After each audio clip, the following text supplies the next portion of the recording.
Hello, I'm Julie Samaco, owner of Southern Charm Wreaths, where we make beautiful wreaths and teach you how to make and sell them. And this video, a sneak peek of this month's featured wreath in our Wreath Making of the Month Club.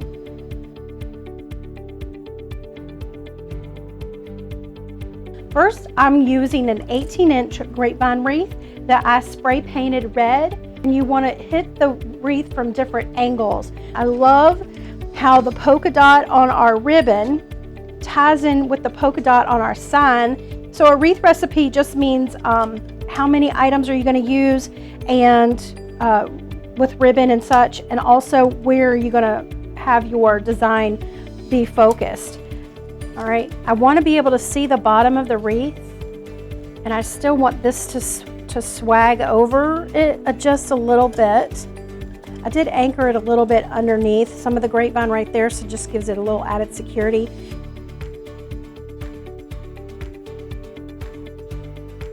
Let me go ahead and unroll some of this ribbon so that we can get ready. So here is what the back of my hand looks like, and here is the front. So this is layer 1. So layer 2, I want to come in 1 inch shorter. We're coming in another layer, so that means another inch shorter. So this one was on the 12-inch. We're going to come in and do 10 inches. You notice how I am not switching back and forth, okay? All of the ribbon is always in one hand. All right, so the first thing we're going to do is take our greenery and fluff. Okay, so here is our one side, and now let's do our other side.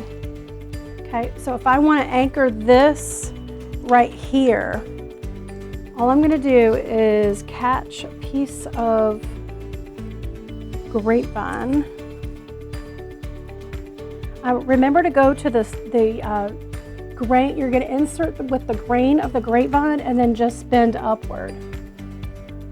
So when you have a central binding point like we do on this wreath, which is our bow, it's going to get a lot of glue in that one area. So now what we want to do is trim our ornaments. So I'm going to pull this down and trim.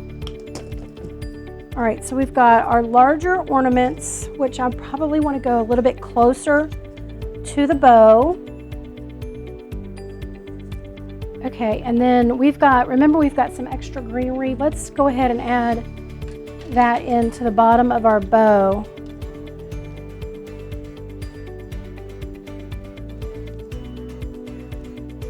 So now we're just going to sort of incorporate our bow with some of that greenery.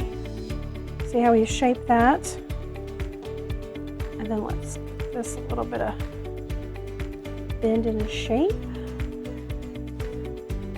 Okay, so we've done one side, and let's start working on this side now. Doing pretty much the same thing. All right, so I love that this is just filling it out a little bit more.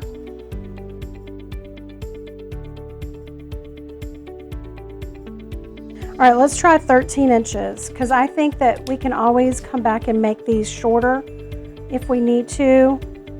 You're going to add these wherever you feel there needs to be a little bit more. If you see there's a little hole, you could add that there.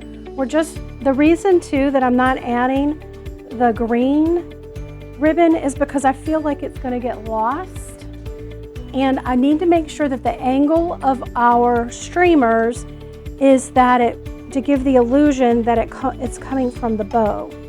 I was trying to stay relatively within the same, having a line and filling in